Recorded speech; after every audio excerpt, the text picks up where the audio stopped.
Internet যে shutdown করে দেওয়াটা নতুন কিছু না এখন আর। প্রত্যেকটা দেশে দেশে এই ব্যাপারটা হচ্ছে। 187টার ঘটনা 2022 সালেই শুধুমাত্র। হ্যাঁ হ্যাঁ। হ্যাঁ, তারপরে আমরা যদি দেখি কিছু কমন, যদি দেখি আমরা মায়ানমারে মিলিটারি কুপ হইলো, ইন্টারনেট ইন্টারনেট বন্ধ করে দাও।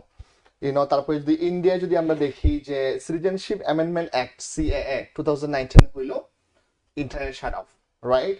আমরা যদি পাকিস্তানের কথা বলি 2023-তে প্রটেস্ট, ইন্টারনেট শাট অফ, এবং দেখা এখন গেল। যে প্রোটেস্টটা চলছে সেখানে কিন্তু স্লো করে দেওয়া হয়েছে। ইয়া ইয়া এবং এবং ক্রমান্বয়ে দেখা গেল বাংলাদেশেও একই পথে আমাদের রাজনৈতিক লিডাররা হাঁটতেছে, যে ওরা যখন বিভিন্ন সময়ে 19-20 ইলেকশনের সময়, প্রটেস্টের সময় ওরা ইন্টারনেট শাট অফ করে দিচ্ছে।